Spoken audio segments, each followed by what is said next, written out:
Bonjour les amis. Alors mon moteur, bon écoutez, je m'apprête à aller chercher mon engin à deux roues en Auvergne avec une voiture et un plateau. Alors on organise ça, c'est compliqué, c'est du temps, c'est de l'argent, c'est de l'énergie et on échange l'engin à deux roues contre un diesel, le même que celui-ci et on procède à l'échange standard. Évidemment, le temps, c'est des jours et encore des jours, voilà. C'est comme ça. Donc voilà, ce sont les aléas de la remise en état d'un voilier, d'un prototype, d'un voilier qui n'a pas navigué depuis des années et des années, qui était, je ne sais pas si je vous avez montré des photos, le voilier, la coque était couchée sur un talus. Là maintenant, voilà, je vis à bord dans un bon confort avec de l'électricité à profusion, des prises de 220 volts, du gaz, une cuisine, de l'eau, etc. Tout marche, sauf le moteur, donc c'est un problème. Donc nous allons régler ce problème, c'est le dernier. Alors j'aurais peut-être dû commencer par le moteur, mais je me dis, je m'y connais un petit peu en mécanique.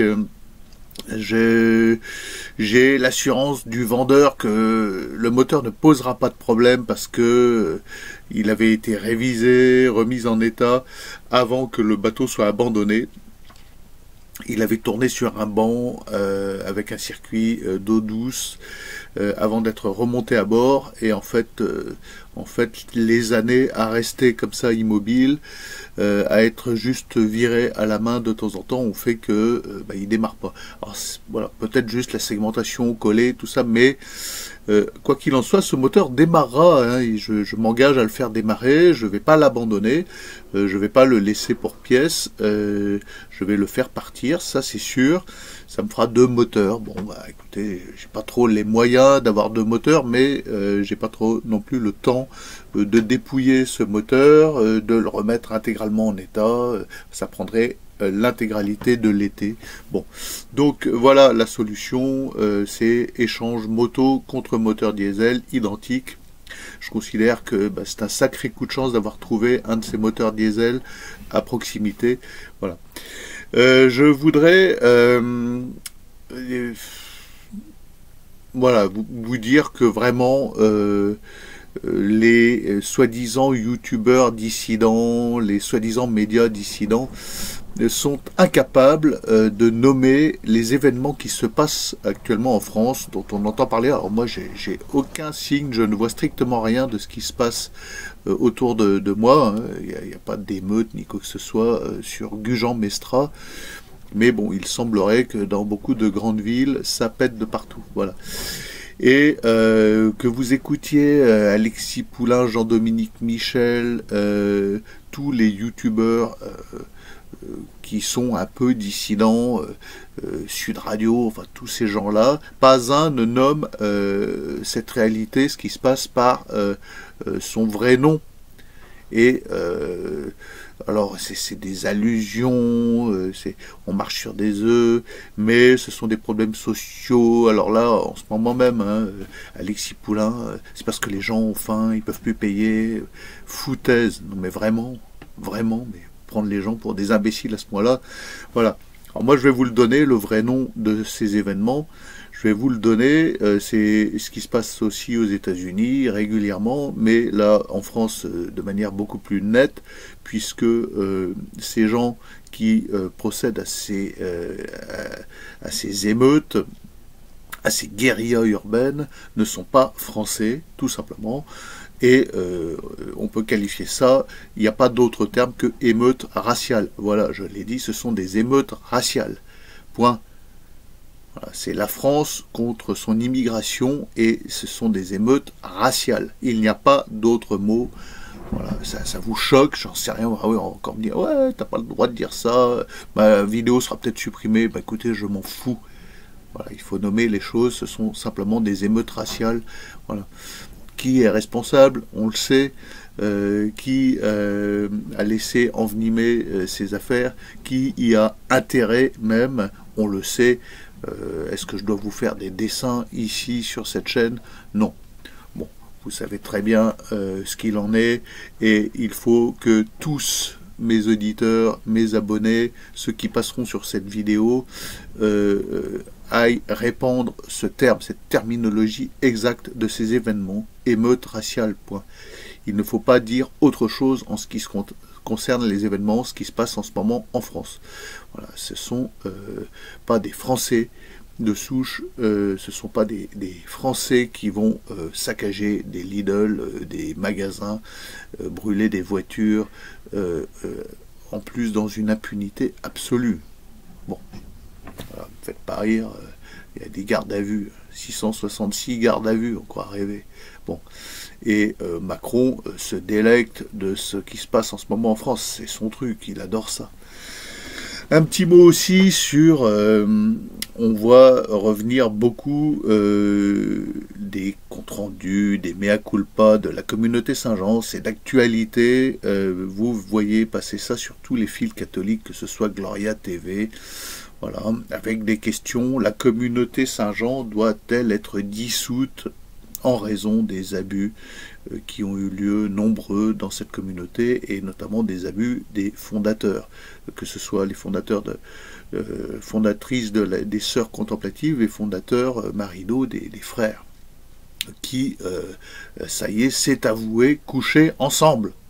C'est avoué par le rapport interne de la communauté Saint-Jean. Ces deux-là couchaient ensemble, et il est aussi avoué, alors le mot n'est pas employé, que la sœur Alix, qui était à moitié une prostituée, j'allais dire une fille de joie, une putain, voilà, je le dis, était aussi une sacrée maquerelle, voilà, et qu'elle s'envoyait en l'air. Moi-même, j'ai eu l'insigne honneur de me retrouver reçu par elle. J'étais beau gosse à l'époque, dans sa piole. Elle n'était pas très avenante, hein, comme gonzesse. Et puis moi, bah, j'étais pur, je pensais pas à ces choses-là. J'avais aucune idée de ce qui se passait en interne dans cette communauté, alors que on nous dit que le gros des événements c'était de 95 à 2006, donc c'est récent. Ça, c'est le rapport interne des frères de Saint-Jean. Et moi, en 95, bah, j'y étais. Et j'étais vraiment en plein dedans, quoi.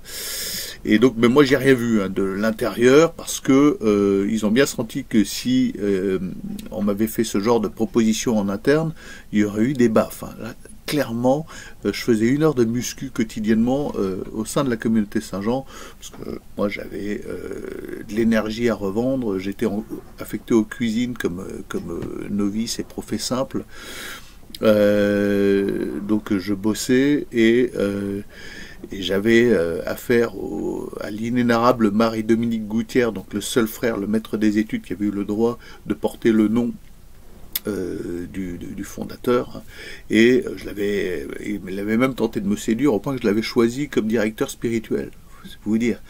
Et du jour au lendemain, il s'était mis à me détester, mais profondément, viscéralement. Il ne me parlait plus, il me tournait la tête comme ça, il ne me regardait même pas quand il me croisait. Et ce type-là, tiens, pour info, donc il a été viré, hein, pour narcissisme pervers et abus sexuels. Enfin, je sais pas trop ce qu'il a glandé. Je sais que il faisait partie des gars à voile et à vapeur qui s'envoyaient autant des frères que des sœurs contemplatives. Bon, cherchez pas, c'est sordide, mais à un degré que là, ça vous soulève le cœur, ça vous donne envie de vomir. Bon. Il retourne sur YouTube avec un Tipeee, et il a même des donateurs plus que moi, parce que il a le toupet, voilà, de demander du fric. Alors il est en civil, hein, mais je suis tombé, proposition au hasard de YouTube sur sa chaîne, on me l'a proposé, et j'ai immédiatement reconnu sa face de rat. Voilà, donc si vous tombez sur la chaîne de Gouttière, qui n'est plus ni prêtre, ni religieux, ni rien, vous vous rendez bien compte que ce type-là, bah, vous l'envoyez bouler quoi qu'il ait à dire. C'est un homme malhonnête, il l'a été et il le demeure. Bon, ah oui, mais il faut pardonner tout ça. Alors, c'est Dieu que ça regarde dans ces cas-là. Parce que moi, vaut mieux pas pour lui que je le croise. Physiquement, ça se passerait très très mal. Voilà. Je suis pas rancunier, j'en ai plus rien à cirer. Je vais pas aller le chercher de moi-même, mais il faut pas qu'il croise ma route avec sa tête de serpent, d'accord? Faut pas qu'il croise ma route, ce mec. Bon. Voilà, pour la communauté Saint-Jean, la question est posée, faut-il qu'il soit dissous? Moi je réponds, bah oui, évidemment, parce que je serai prêtre de la communauté Saint-Jean. Il est évident que je ne resterai pas une seconde dans cette communauté. J'irai voir, si je veux rester de Vue-sur-Dôle, l'évêque ordinaire, lui demander de m'incardiner comme curé de paroisse, et si j'ai un peu de jugeote, j'irai dans la tradition me faire réordonner sous condition, parce qu'il n'y a rien de valable de ce qui s'est passé dans cette communauté. Tout est à foutre à la poubelle. Voilà, et j'irai voir un évêque de la tradition, lui demander le minimum de formation, et j'irai intégrer la tradition. Enfin, j'irai au moins me distancier du nom de cette communauté qui est salement entachée. Donc voilà, elle est née dans la chambre de Marthe Robin.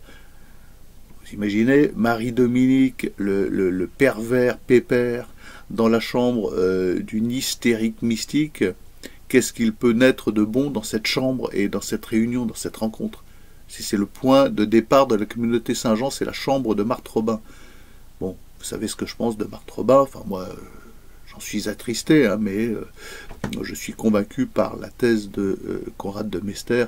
Il est évident que cet homme a raison, ce père Carme a raison, que c'est une fraude mystique, et la communauté Saint-Jean, elle a pris naissance dans la chambre de Marthe Robin. Donc il faut évidemment dissoudre cette communauté. S'il y a des sœurs contemplatives et autres, eh bien qu'elles refondent un ordre, elles peuvent conserver leur habit parce que ça coûte cher, mais qu'elles aillent les unes chez les bénédictines, d'autres chez des carmélites, qu'elles se dispersent, mais qu'elles changent de nom, qu'elles se distancient complètement de cette communauté qui doit être dissoute, évidemment, c'est mon avis. Voilà, moi je serai prêtre de la communauté Saint-Jean, je vous le dis à vous, prêtre de la communauté Saint-Jean, je ne resterai pas dans cette communauté, c'est impossible. Vous ne pouvez pas rester associé à ce qui se passe là. Alors il y en a beaucoup hein, qui sont partis bien avant, qui ont senti rapidement le vent tourner et qui ont pris leur baluchon et qui ont quitté. Moi j'en connais un paquet. Et qui sont maintenant prêtres de paroisse et tout se passe bien. Bon, qui ont pris leur distance. On dit moi je veux plus être associé à ces gens-là. C'est une évidence. De toute façon, la communauté Saint-Jean n'aura plus jamais de novices, à moins d'être africain, de vivre coupé des médias, au fin fond de la jungle, et d'être séduit par 2-3 frères qui passent comme ça, et de se retrouver embrigadé sans savoir dans quoi vous mettez les pieds.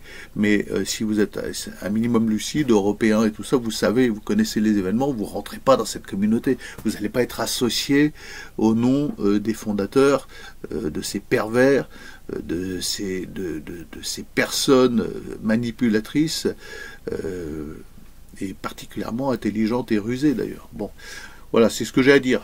Oui, dissolvez la communauté Saint-Jean, ça fera du bien à tout le monde. Bon, c'est sûr, vous tenez des prieurés, vous tenez la baraque, pas mal de paroisses, mais voilà, il faut couper le mal à la racine, une fois pour toutes, arracher le sparadrap, on en finit, il n'y a plus de communauté Saint-Jean, c'est dissous, les frères prêtres sont dispersés, les frères religieux, si vous n'êtes pas prêtre et que vous avez prononcé des vœux, soit vous intégrez, vous demandez à intégrer un couvent, je sais pas, les Chartreux, faites-vous oublier, n'importe quel couvent, les Carmes, ce que vous voulez, il y en a plein, mais barrez-vous, quoi, barrez-vous. Bon, voilà ce que j'avais à dire aujourd'hui.